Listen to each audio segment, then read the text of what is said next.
buwan ng wika ngayon sa buwan ng Agosto. Kaya ating gagamitin ang ating sariling wika at yun ang Tagalog o ang Filipino. Kaya ating simulan.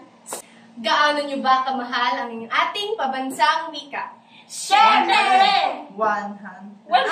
Isang porsyento! Isang porsyento. Gano'n namin kamahal ang aming wika. Mahal na mahal. Ngayong araw, ang gagamitin lang namin ngayon ay Tagalog o Filipino. Bawal mag-English, bawal mag-Bisaya, di ba? Kasi kung mag-i-English or Bisaya, lalagyan ng pulbo sa mukha. Tagalog lang talaga o Filipino ang aming gagamiting salita. Simulan na natin! Yamana na! Ang araw, kita lang. Go, Barbie! Ano ang ginagawa mo dito? Nanonood lang ng TikTok pulang araw kasi gusto ko malaman ang kasaysayan ng mga Pilipino. Para sa anak. Sige ka, Liz. Meron ka bang gustong ibahagi sa amin?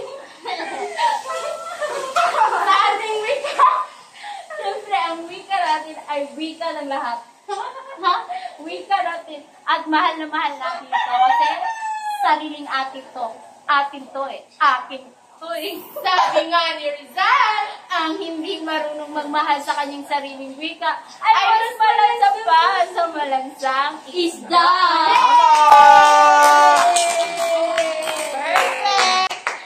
Lalagyan ng pulbo si Barbie sa kanyang mukha dahil aksidente niyang nasabi na perfect. Yeah. So, ayun. So, let's go! Hindi mo mapasasabi mo. Hindi kayo mas mapasasabi sa isda. Yan! So, happy day ko, guys.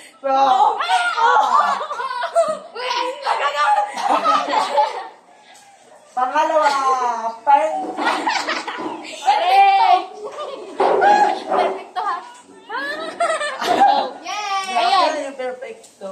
So, nalagyan na sila. Yes. Ito yung pinapanood ko. Nanonood ako ng pulang araw. So, ay.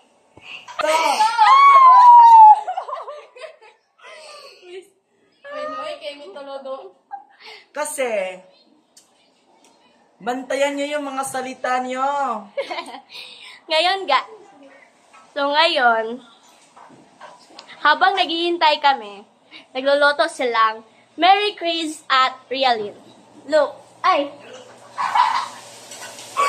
Ang hirap pala mag-Tagalog, guys! Here! Look! Mary Chris.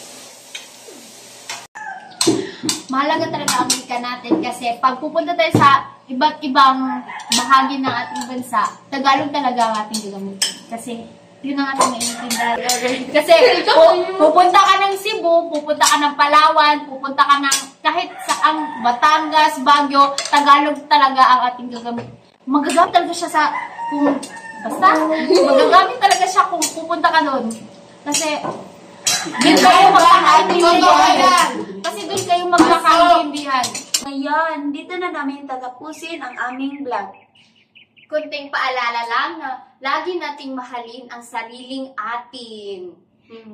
Kasi Agosto ngayon, mahalin natin ang ating wika. Hindi lang ngayon, araw-araw natin itong mamahalin. At isa pa, huwag natin itong ikahiya na gamitin.